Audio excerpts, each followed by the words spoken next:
We are One Detroit, and we are on Mackinac Island for the Detroit Regional Chamber's 2025 Mackinac Policy Conference.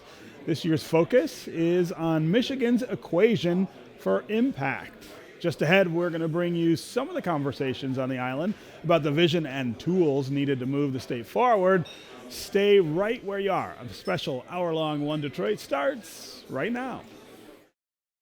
From Delta faucets to Behr paint, Masco Corporation is proud to deliver products that enhance the way consumers all over the world experience and enjoy their living spaces.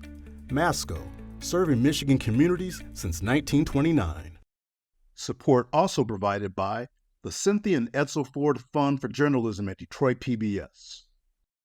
The DTE Foundation is a proud sponsor of Detroit PBS. Through our giving, we are committed to meeting the needs of the communities we serve statewide to help ensure a bright and thriving future for all. Learn more at dtefoundation.com. We help organizations find their voices through what they do and who they impact. We are VVK PR and Creative, a Detroit agency telling the stories of critical issues affecting the big picture and the small moments. Stories at Skyline Heights and on-the-ground influence. We lead with relationships first, solutions always, and with diversity as our compass. VVK PR and Creative. Nissan Foundation, and viewers like you.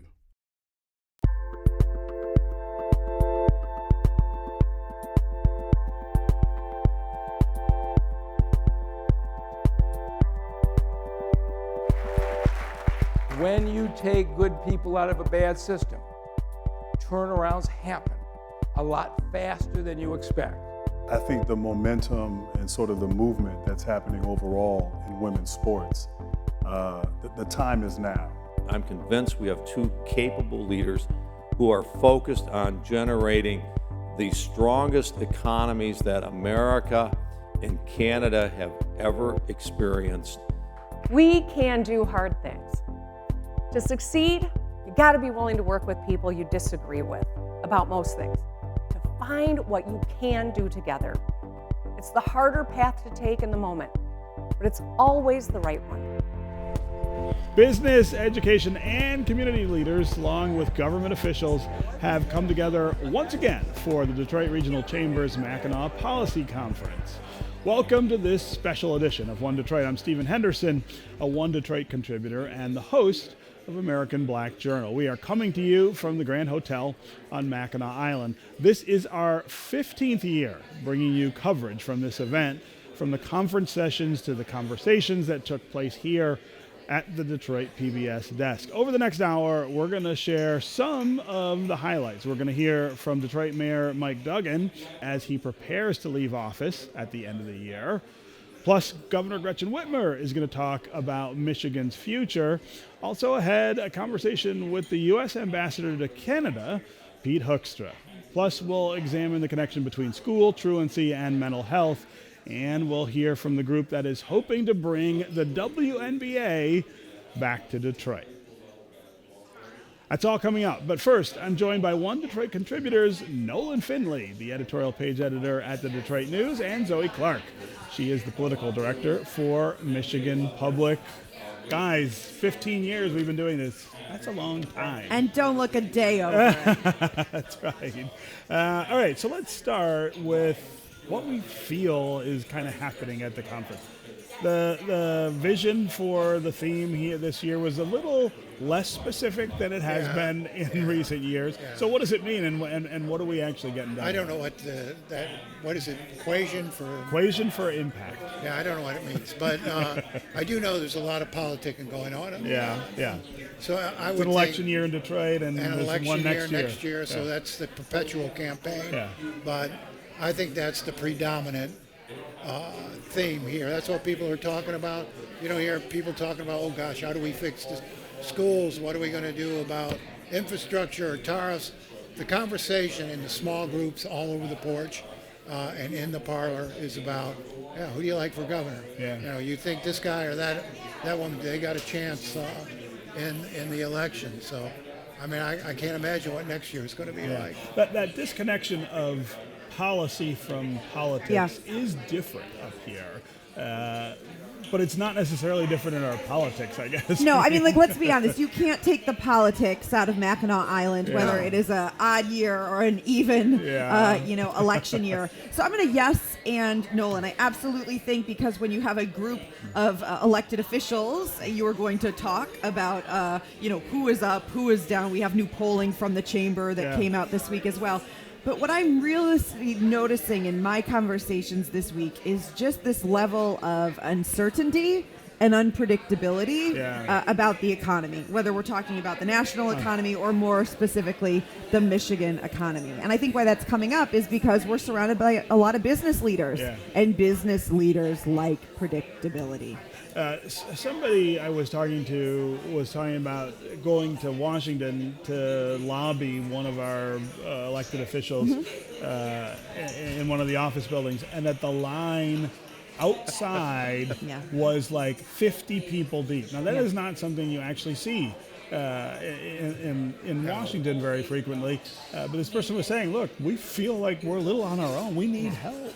And we don't know that we're getting it in D.C. And it's hard to believe those representatives can't respond to that. I think they're going to have to act sooner or later in their own interest and figure out what it is their constituents really want and what are the best practices for the people of their districts. And, I think they'll decide that some of the things that are going on help their districts, other things are hurting. And I think over the next couple of months, maybe longer, you're going to see a real shakeout in those policies. Yeah, there's not a lot of hard power that happens here at Mackinac, but there is soft power. And there are moments where you are going to see folks pull someone aside, a federal official or something like that, right? The member of the congressional delegation. And folks, I think, are more and more saying, like, this is not going to work for us. What the opposite solution looks like, I don't know that they have the answer. But I think what, again, they're saying is, like, this instability is not working right now. And people aren't enjoying it. Right. We'll get back to politics really quickly. We do have this big year next year statewide. I wonder what you're hearing about the field that's shaping up for governor and Senate. All of those folks are here, and they're really they're politicking like the election is in 25, not 26. And they sort of were last year too. I mean, some of these gubernatorial candidates, right? Look, this is in many respects Mike Duggan's conference, right? I mean, not only is he, of course, the outgoing mayor of the city of Detroit, 10-year history, and he's always sort of, had these speeches here on Mackinac that are just fascinating, and really has used this platform. And so I just think right now it's eyes on Duggan. Polling also came out this week that actually shows him pulling the same number from both Republicans and Democrats, which I think was surprising to many. And doing extraordinarily well in Metro Detroit. Just blowing away the field in Metro Detroit. Outstate, not so much. No. I mean, it's hard to believe. Well, they don't really know him. Well, I mean, it's hard for us to believe, but up here, a lot of people have never heard of him. Which I'm like, how could that be? But one of the things I notice about the field, whether it's Republican, Democrat, not many fresh faces. No. These are a lot of retreads, reruns, and I think, fresh blood in our political system wouldn't be a bad thing. We have heard from voters now time and time again saying that is what they want. And I want to note, these Duggan numbers don't suddenly mean it's an easy path, right? I mean, we haven't elected an independent governor, right? It is a hard path, but I think it was surprising to see the numbers and some of his favorabilities in Southeast Michigan, favorabilities close to Gretchen Whitmer's. And again, though, he's going to have to raise some money, and that's an integral piece of this conference. Meeting with the people who can fund your campaign. Because the other candidates, the Democrat, the Republican, they're going to get tons of money from the Republican Governors Association, tons of money from the Democratic Governors Association, lots of money going to come in. And can Duggan match that with just a Metro Detroit base of supporters? And I think you're going to see him as of January 1 spend almost all his time outstate. I think so. I think one of the things he hopes to make this about is Mike Duggan versus the Democratic or Republican Oh, absolutely. candidate versus an independent, right? I mean, there's much being made of him being an independent, but what he's got to do is say, I'm Mike Duggan. And his billboard on the way up, one of them talked about Michigan could use a really great mayor. Right? That's a perfect line for him. That gets to why he thinks he should be governor. All right, guys, we're going to come to you for more before the end of the show. Thank you. So we're going to start with Detroit Mayor Mike Duggan. This was his last appearance at the conference as the city's mayor. Of course, he is hoping to return in the future as governor of Michigan now that he has launched his campaign for the state's top job. The mayor delivered a keynote address about Detroit's progress. We exited bankruptcy less than a year after my election. But that was good that we got rid of the back debt, but we still have the city with the highest homicide rate, the highest poverty rate, and 47,000 abandoned houses. Bankruptcy wasn't going to solve our problems. We had to have an entirely different political system. And so I'm looking at the fact that we have 20% unemployment rate, and I have a lot of people with high school degrees who want to go to work. And there's only one answer for that. I had to bring manufacturing back to Detroit. There was no other way that we could deal with it. If people don't have a job, nothing else gets solved. And so when I talked about this, the experts said, never happen. You're never going to get large manufacturing plants in Detroit. But I looked at that and said, why not? We got vacant land. We got lots of people ready to work. We got the workforce. And I know how to do a lean process to give them the fastest damn permitting system anywhere in America. Why shouldn't we win? But of course, what were the businesses afraid of? The crazy political system. And here's the difference. I sat down with city council and I said, here's our problem. If we don't change the system so that people feel confident investing, you and me together, Detroit has no future. Let's talk about what you need. And the council people said, okay, we understand that. We know we're going to take grief if we vote for these projects, but we don't want to give cash up front to businesses. I mean, we're just coming out of bankruptcy. We can't be giving away cash. But if somebody's going to build out of vacant land we're getting no taxes for and hire thousands of people, we'll give them a discount on the new taxes. We can all agree on that. And one thing, though, they've got to give preference to hiring Detroiters. We're not going to build all this and have people come in from out of town.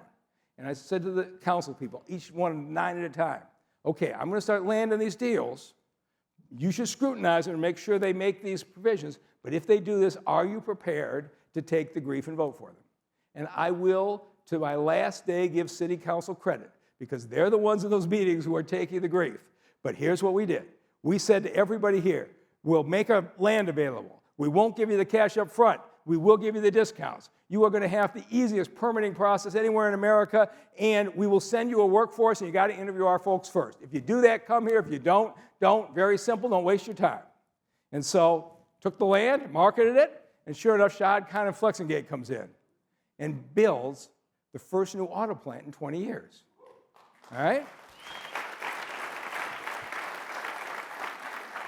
And as soon as he did it, the national media dismissed it as rare. Nobody thought there was another one was really coming. But an interesting thing happened. When he opened it and went to hire 500 people, 16,000 applicants showed up. And every manufacturing company in the Midwest said, whoa, we're having trouble filling positions where we are. We have an opportunity here. And we went one after another. Lear demolished the 40-year-old abandoned plant. This is what we've been looking at for 40 years, and built a new Lear plant, hired 700 people. And the Kettering High School site became a 600-employee dashboard plant. And when Jeep went to site a 5,000-employee plant, we competed against all the states in the South, South Carolina and Georgia, all these ones have been winning them. We won it, we beat them out, and they hired 4,000 Detroiters, moved 4,000 families to the middle class in one shot. And we kept going. The State Fair had been closed since 2011. We built out a whole park, including Amazon, employing 2,400 people. The new Huntington Bank headquarters came downtown. Ford did the unthinkable and saved the train station, just moved in 1,000 workers. The Henry Ford is building $2 billion under construction today. Dan Gilbert is opening this building, and GM is moving this fall into the new headquarters, and he's very soon going to open the second tallest building in the state of Michigan. All right?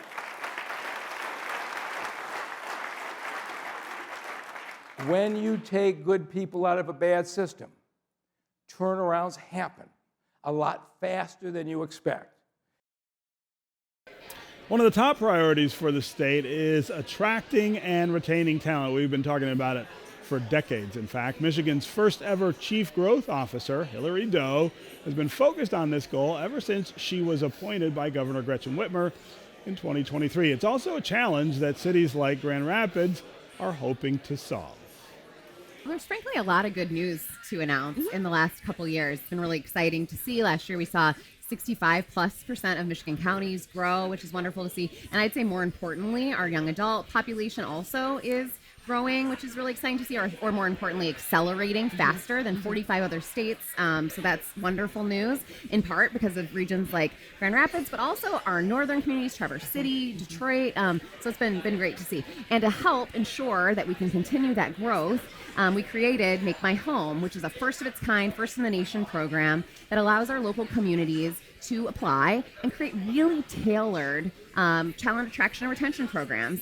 They can apply and say that they'd like to provide down payments or student loan forgiveness or welcome programs to ensure that local talent can stay in their communities, or that they can invite folks from across the country to come and join them. And we've really seen overwhelming interest from folks across the state, and it's exciting to Give me some examples of what ideas that you heard and that have been announced. Well, just today, we actually got the chance to announce the city of Detroit's interest. They're actually doubling down on wanting to retain entrepreneurs here in the city and are supporting with some housing stipends, for example. We also saw a specific targeted West Michigan ask for help with teacher attraction, which is really exciting to see.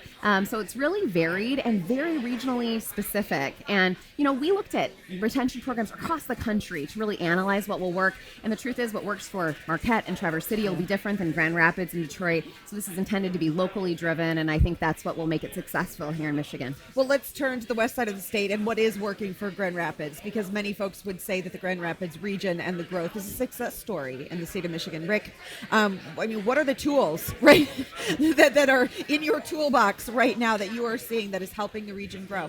Well, this has been a decades-long journey for Grand Rapids to really reinventing itself. And I think what's potentially unique in our region is we have a very vested business community that has strong partnerships with our public sector. So we want to create a community that's vibrant, it's attractive. We all want to live in a place that's attractive and vibrant and energetic and things to do. And so, really setting our eye on the prize and everybody aligning and being focused on, these are the things that we want to do over the next few years, few decades, to make sure that we continue to grow as a community. Each year, Governor Whitmer updates conference attendees on the state's progress and her vision for the future. She also uses this platform to announce new initiatives to grow Michigan's economy and position the state for success. I have 19 months left in this office. I'm not counting down.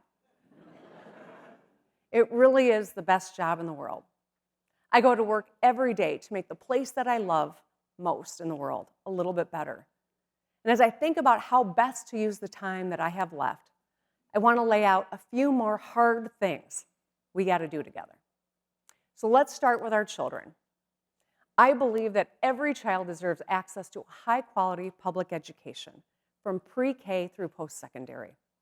When I took office, we'd been underinvesting in education for decades, and we had wide funding gaps between public schools, as high as $400 per student. For years, we had been trying to fix it, and in 2021, we finally closed the funding gap in our public schools. Since then, we have raised teacher pay, cut retiree taxes, we expanded on-campus mental health resources, started feeding all 1.4 million Michigan public school students free breakfast and lunch. Our graduation rate, our AP class numbers, and career and tech education completion rates are at all-time highs. We can do these hard things. But let's be frank, we face a literacy crisis, not just here in Michigan, but across the country. Just a quarter of our fourth graders can read proficiently. That's not acceptable. We all need to work together to tackle the literacy crisis. The next hard thing we must do is make sure that every kid in Michigan can read. We must focus every education policy to meet this high-level goal until we hit it. Next, let's talk about my favorite subject, the roads. We need to deliver a sustainable, long-term solution for local and state roads so folks can get to work, drop off their kids at school, run errands without blowing a tire or cracking an axle. I'm proud of the Rebuilding Michigan plan. We fixed our most economically critical highways and bridges. I know, it's caused a lot of traffic in Southeast Michigan. And yes, I've heard about 696. I'm sorry, and you're welcome. But as I said in my State of the State, rebuilding Michigan was a temporary fix for a long-term problem. We need to fix our local roads, which have been underinvested in for decades.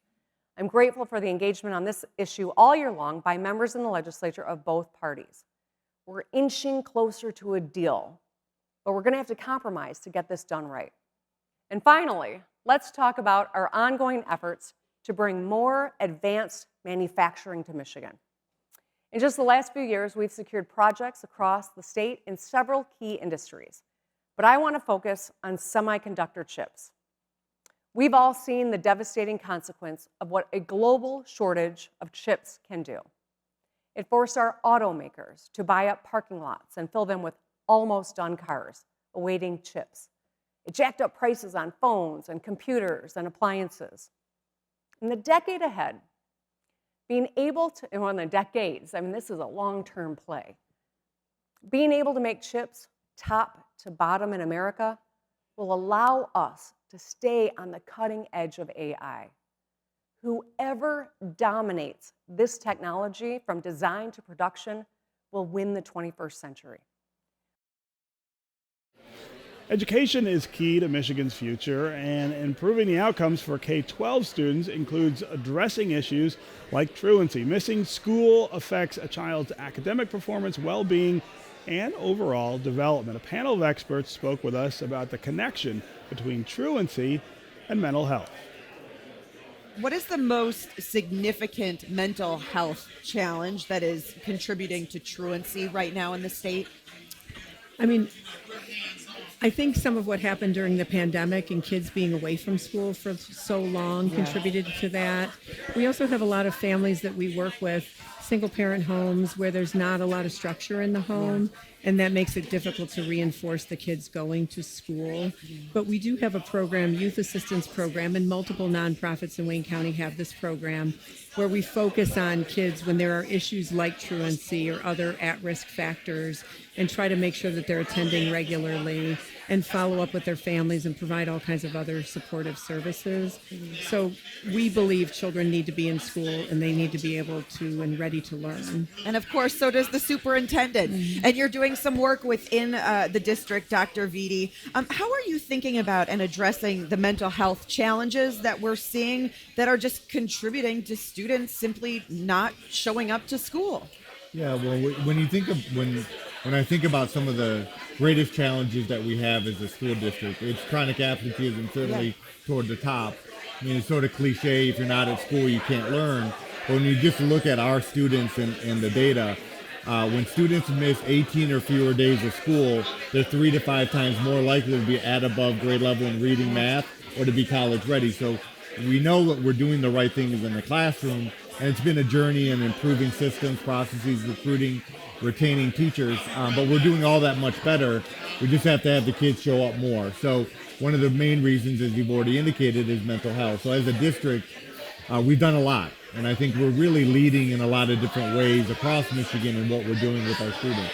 All of our students take an at-risk adverse survey at the beginning of the year, 3rd to 12th graders, and that survey is research-based to determine what challenges are students facing, from anxiety to fear to depression, based on the trauma they've experienced. From there, we can identify the students, and then we have mental health support now in all of our schools contracted. So when students take that survey and a red flag is raised, we can connect them to one-on-one or small group therapy as long as the parent signs off on that. And I think that's gone a long way to providing direct support. And then we've developed health hubs now across the city, free access to mental health support for families and students, free dental, medical, and vision screening aside from mental health. But those are just some of the ways we're starting to attack the issue, and I think it is making a difference when we look at chronic absenteeism. We got a lot of work to do, but finally at the end of this school year, we're finally going to get back to at least pre-pandemic levels with average daily attendance and chronic absenteeism. But I think we're moving in the right direction. We often say the kids are our future. The kids are our right now. So we need to make sure we do everything we possibly can to give them access to resources. One of the programs that I'm most proud of is our School Success Initiative, where we're in the schools, we're working with our teachers, we're working with our counselors. A number of our providers are on board with that. Just really servicing the whole child, head to toe. Dr. Vitti talked about, access to dental, access to whole health services, but more importantly, access. And so we're using our mobile crisis vehicles. We have a mobile clinic that we're rolling out to our community to destigmatize this notion of mental health and making them feel okay about access, right? Just coming in and having a conversation. Access to safe, reliable transportation is another important factor in Michigan's success. Transportation insecurity has been a persistent barrier for thousands of Detroiters who need to get to jobs, medical appointments, and other critical destinations. We're still at a point, even though it's 2025, where transportation continues to be a really painful barrier for our residents, and needing access to a vehicle, being able to obtain a valid driver's license, being able to pay for repairs. We have 42% of our families in the state of Michigan who are just one crisis away. Say that again, 42%. 42%. And our region, southeastern Michigan, parallels where the state is in terms of being able to meet their most basic needs. Right.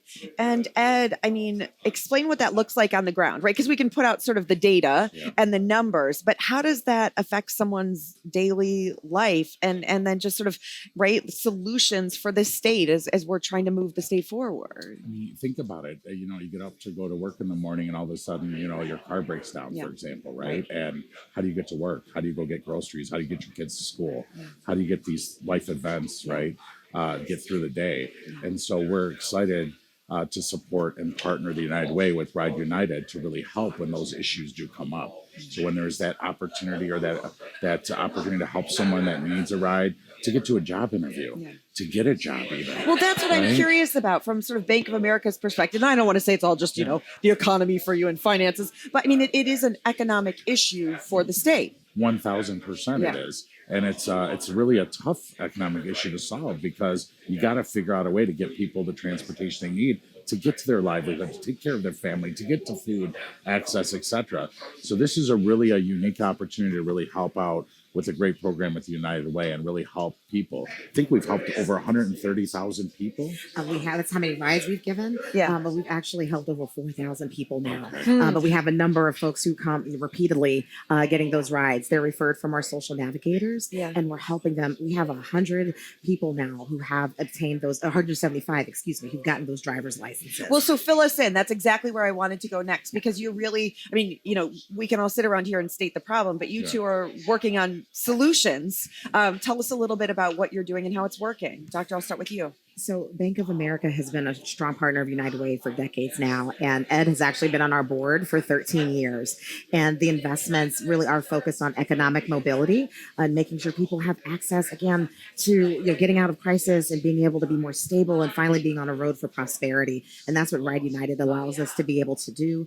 We have partnerships around our VITA program, that's the Volunteer Income Tax Assistance Program, and it's all around getting our people more economically mobile and getting them more stable. And Bank of America allows us to be able to do that with their continued investment. So what has that been like then to be able to see some of these changes happening? Incredible, right? Obviously, you're trying to make an impact, but when you see it firsthand and you see the impact and you see people getting through their lives much better off because of this, you can't help but be overjoyed.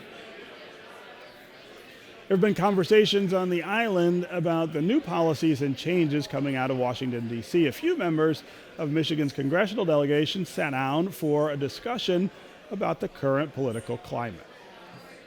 Are all of you guys back on a normal sleep schedule yet after the budget negotiations last week? Tom, I'll start with you. I have 4 kids, so I'm never on a normal sleep schedule, but more normal than it was last week, for sure. Debbie, when it comes back to you, if it comes back, are you expecting more midnight sessions? I think we're going to see a lot of midnight sessions this summer. Do you? That's his because job to ask me. Republicans don't want to see us doing business in the light of day, but I love them both. Shots fired immediately.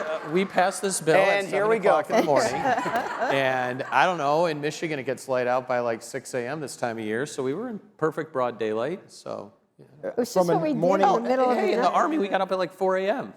Bill, for you, why start these sessions at 1 a.m.? First of all, that was a timing issue and a timing decision. Go back, check the tape. I remember during the Pelosi years of the speakership having some awfully late nights into the middle of the night, into getting done with voting at 2, 3, 4 o'clock in the morning. So this is not new, folks. I just don't think it's reasonable. The process really was rammed through. Even the Republican members of the committee, the final bill that we passed in the dark of night. Yeah, the sun came up, but when you're starting to post committee meetings at 1 o'clock in the morning, that's a pretty clear message that you're not wanting a lot of daylight on it. And I don't think there was a single person in the chamber who had read the bill when it came to us for a vote. And there's a lot in it that is going to raise costs for most families in Michigan. What's the biggest issue facing Michigan? And what can all of you do at the federal level to tackle it? I'm an optimistic guy. I was actually voted most optimistic of my high school class, I think.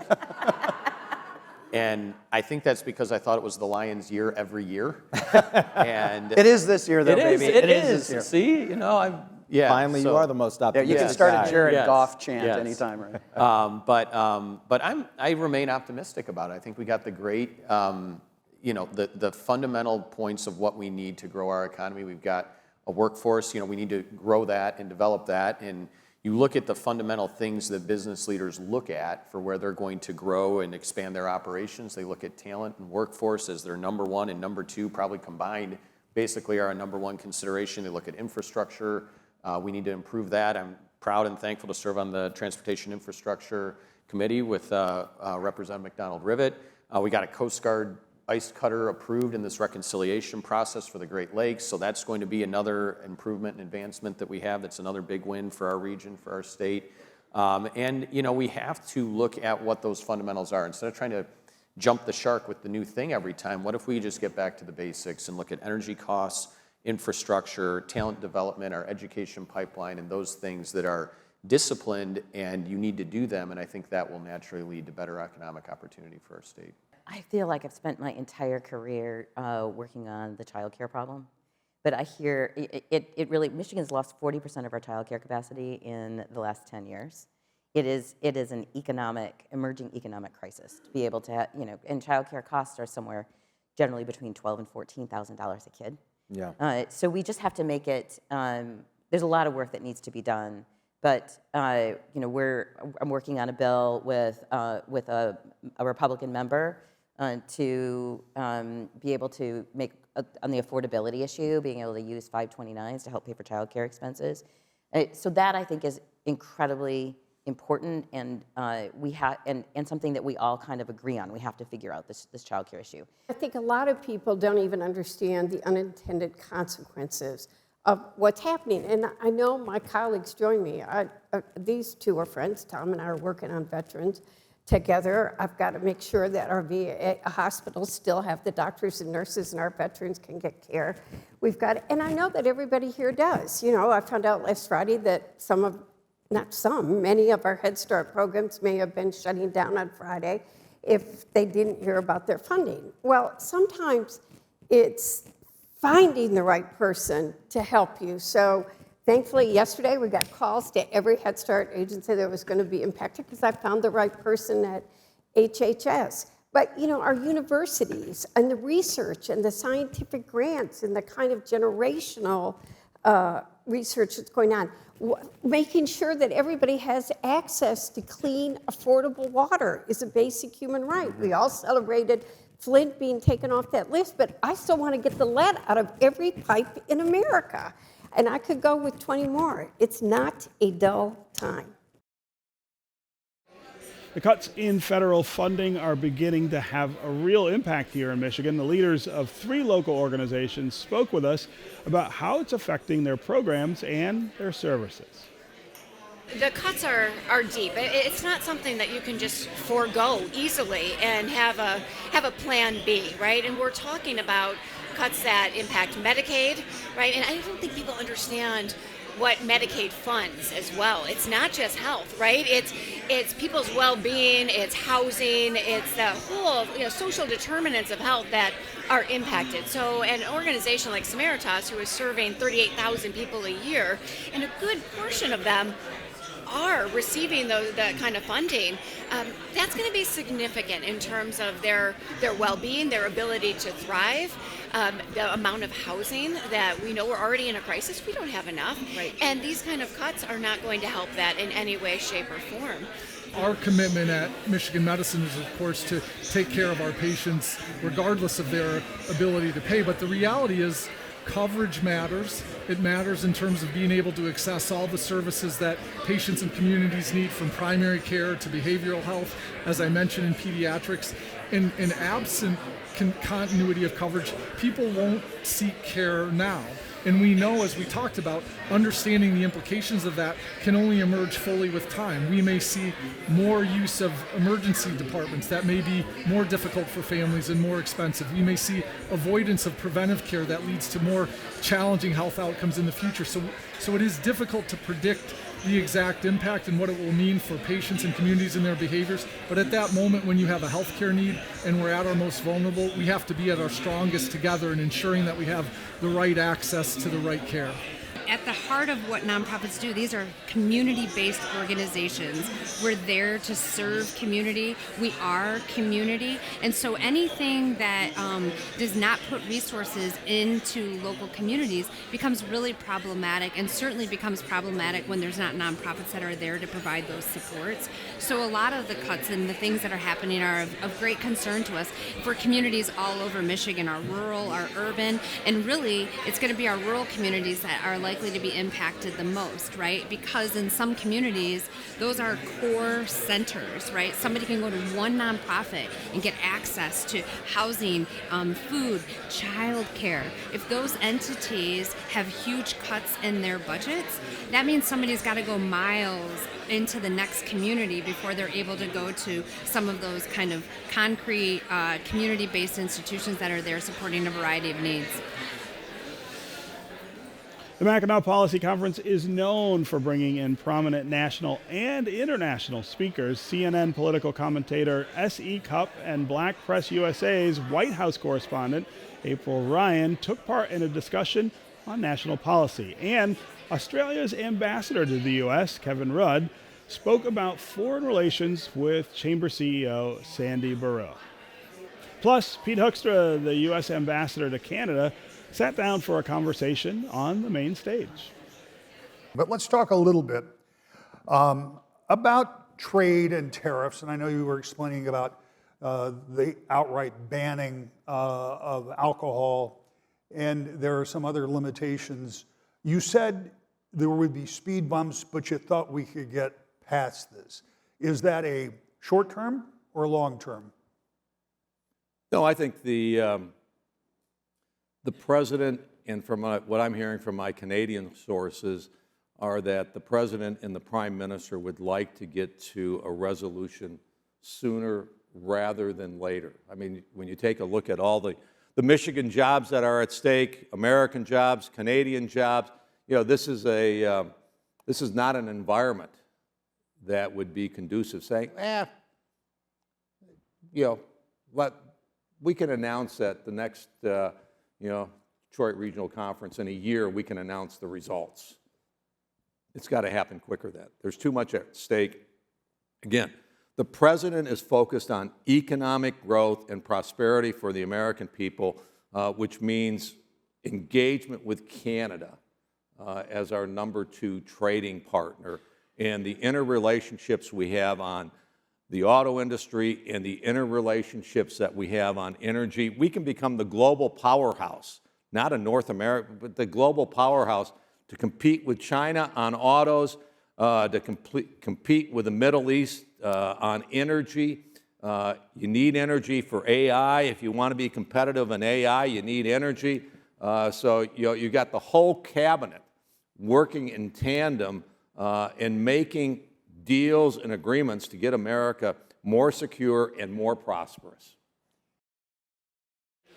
There is a lot of excitement building around the efforts to bring a WNBA team back to the city of Detroit. Some members of the ownership group that submitted a bid for a WNBA expansion franchise talked about how it would benefit the Detroit region, both economically and socially. What is it about a Detroit WNBA team that really is appealing for you? Well, I think a few things. First of all, I think the momentum and sort of the movement that's happening overall in women's sports, the time is now. And we've always had incredible women athletes and women basketball players, and including Swin Cash, among others. But now I feel like after 25 plus years of the WNBA, now you're starting to see it sort of resonate with everyone. You have the media partners are starting to pay attention more. The ratings are higher. Corporate partners are more engaged. So it's a great time. And if you look at the NBA and the NFL and sort of the traditional sports, they've been around, for 100 years or 75 years. They've gone through the ebb and flow. They've grown. They're here to stay. And I feel like the WNBA is on this incredible growth trajectory. And so it's exciting. So from a business standpoint, I think it's a smart investment. So I think we're all feeling good about that. But then for me, selfishly, to do it in Detroit, to come back, a city where it all kind of started for me, where I was drafted.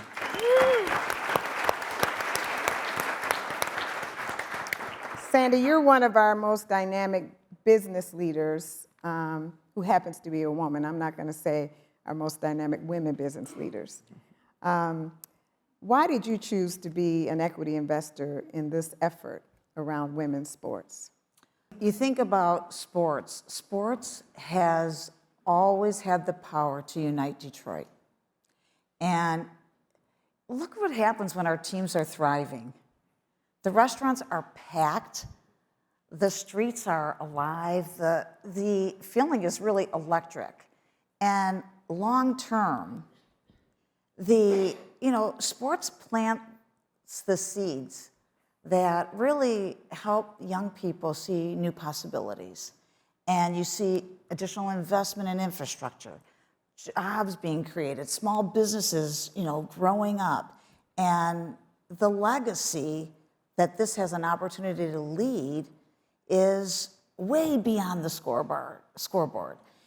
Personally, I did grow up in the city of Detroit. Many people in this room know that my parents owned a bar on Shane Street, and we lived in a flat above the bar. I'm the youngest of 10 children, and I was the first one able to go to college because we were poor, and I had good grades, and this is where I'll tear up, I'm sure. So I am grateful to be able to give back in a small way to the city that raised me.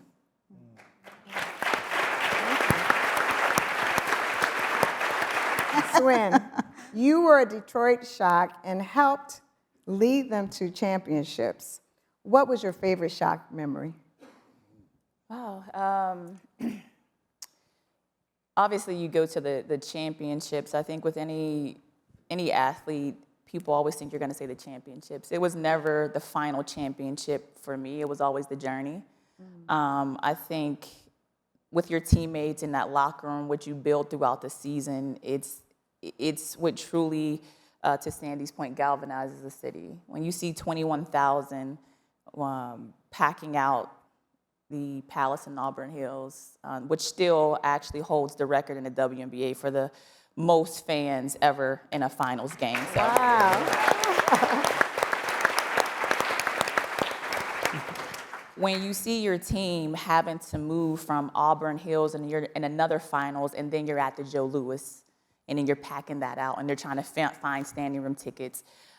We always knew what the WNBA could be. And my fondest memory right now is not so much about me, but it's watching where the league is and understanding how so many women that played in Detroit, sacrificed, won championships, loves this city, could possibly have another opportunity to cheer on a team that you all will bring back to the city. Aaron, can you talk about the community component of this and plans around youth development? We plan to build a sports youth academy that's going to serve all the kids of Detroit. And it's really to promote youth.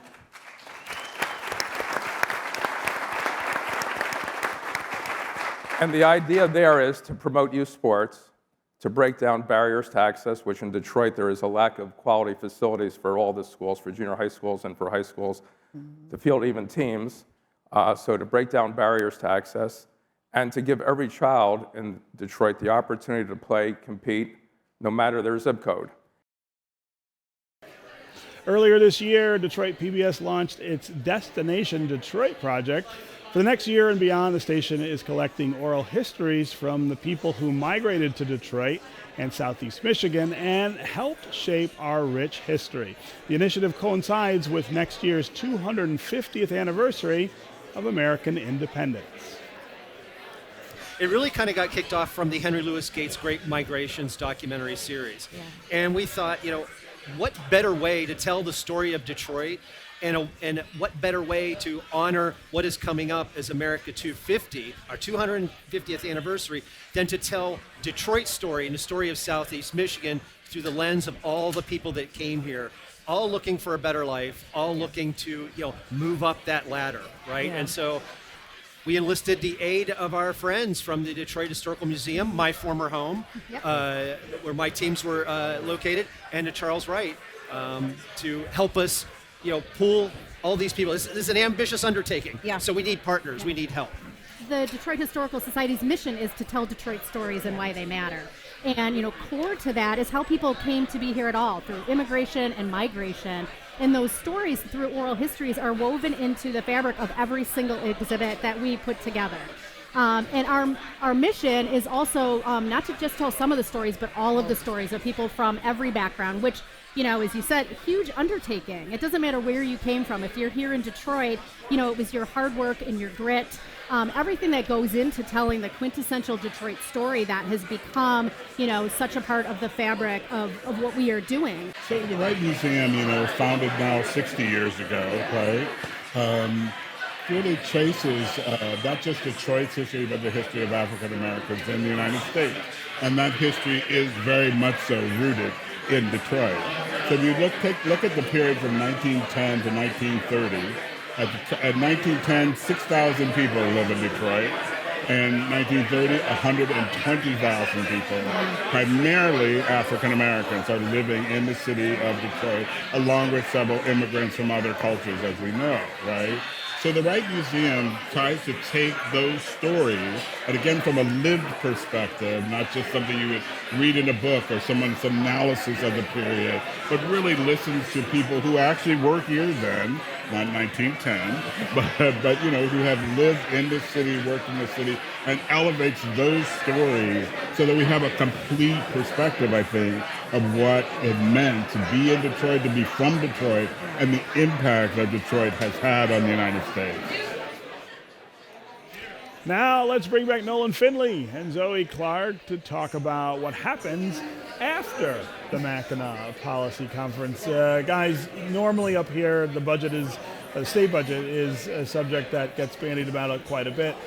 Different governors have approached that quite differently. Rick Snyder always said, we're not leaving until there's a budget. Governor Gretchen Whitmer hasn't been quite as lucky. She's got a different makeup in the legislature this year. Where do we stand with the budget now, Yeah, Zoe? we're standing in divided government right now, and we are watching divided government. We should note the governor, of course, put out her budget proposal earlier this year. That is normal for a governor to do, $83.6 billion. The Senate actually just last week, before everyone came to Mackinac, passed their budget, but we're still waiting for the Republican-controlled House. Now, they will often say, Matt Hall, Speaker, well, we passed a anti-government prevention shutdown budget. This was $20 billion. It was sort of this odd thing where the budget came out in one day and it was passed. But we're still waiting on Republicans' leadership in the House to put out what they see as their fiscal year budget. And we are coming down to the wire in many respects. Yeah, I mean, if you don't make it up here, then it's always, well, before they go on vacation, and then it's October 1st, right? Yeah. I mean, you got to get it done by then. Yeah. Do they think they'll pull that out? I mean, that's the conversation that is happening right now in Lansing, and folks who rely on those numbers. July 1 If is you're a planning, yes, and July 1 is a statutory deadline for a reason, right? It's because higher education, school aid fund, they'd like to know how much money they can spend, beginning in September. And so, we're hearing now that it likely will not be July 1, and there's been some conversations that are saying, will it even be October 1, which constitutionally mandated the budget is meant to be done by? Nolan, you and I had a conversation up here about education, which has lots of money right now. The school aid fund is spilling coins over the side, but it's policy that has us tangled up. It's lots of money with little accountability, and we're at a conference here of business people who want accountability for the money that's spent, and that's what's missing here. The answer in this state has never been, let's just add more money. And you've got to make sure the money is applied to improving our education performance. We're sitting at the bottom 10. We're sitting with a lot of states that once we considered backwaters, and that's what we are now. And this group up here, extremely frustrated with the lack of progress on education. Is that one of the things holding things up in Lansing? Yeah, the school aid fund budget. No, I think it's this idea that in many respects, Republican leadership, including Speaker Matt Hall, are sort of taking a page, really, from the federal playbook. They are calling it BOJ after Representative Bolin, who is the chair of the Appropriations Committee, rather than DOJ, right? No, they are saying they are going through the budget, fine word by word, and trying to sort of find waste, fraud, and abuse. I should note. As they should. Well, yes, although normally it's happened earlier. I mean, I remember, as you all do, we were all at this conference when Jace Bolger, then Republican Speaker of the House, kept House lawmakers from coming to the island to finish the budget. It was a much different conference, let's all remember. We were also here during the Granholm years when it was hardly ever done, even in October. There was a mini government shutdowns in 07 and 09. We've seen it both ways. Given that this governor's new sort of expression of bipartisan cooperation, I'm very optimistic that they're going to get something done this summer. Well, we'll see. Quickly, we hosted a mayoral debate up here for the city of Detroit. What do we think this race is right now? There's a lot of candidates. There's kind of a crowd formed behind Mary Sheffield, who's the city council president, in the polls. But what is it going to take to distinguish somebody as the favorite, I guess, as the person that people just decide to line up against? We haven't seen a whole lot of spending yet. Yeah, we haven't. And once the candidates start spending, that usually changes things. Right now, some candidates have far more voter ID, than some of the other candidates. So, I expect we'll see a great deal of money flow into these races in the next couple of months. And I think that's what'll separate.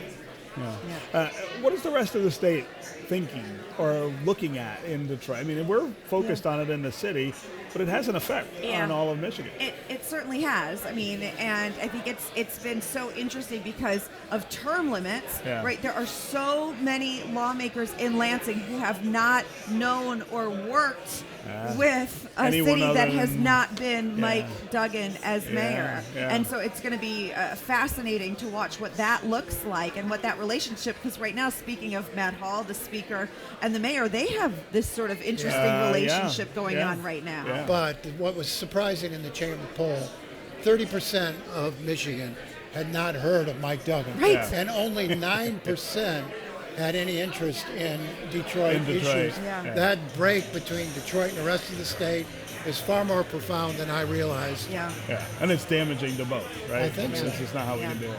All right, guys. End of Mackinac, end of another Mackinac. End of another Mackinac. Check it off the list. That's right.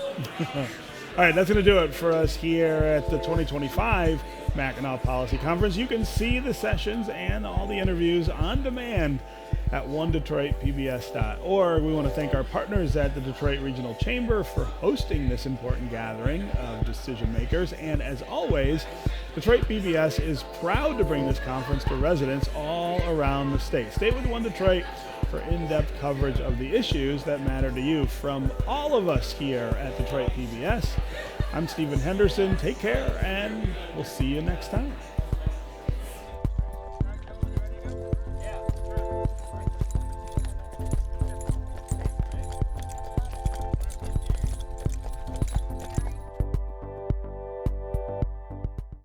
From Delta Faucets to Behr Paint, Masco Corporation is proud to deliver products that enhance the way consumers all over the world experience and enjoy their living spaces. Masco, serving Michigan communities since 1929. Support also provided by the Cynthia and Edsel Ford Fund for Journalism at Detroit PBS. The DTE Foundation is a proud sponsor of Detroit PBS. Through our giving, we are committed to meeting the needs of the communities we serve statewide to help ensure a bright and thriving future for all. Learn more at dtefoundation.com. We help organizations find their voices through what they do and who they impact. We are VVK PR and Creative, a Detroit agency telling the stories of critical issues affecting the big picture and the small moments. Stories at Skyline Heights and on-the-ground influence. We lead with relationships first, solutions always, and with diversity as our compass. VVK PR and Creative. Nissan Foundation, and viewers like you.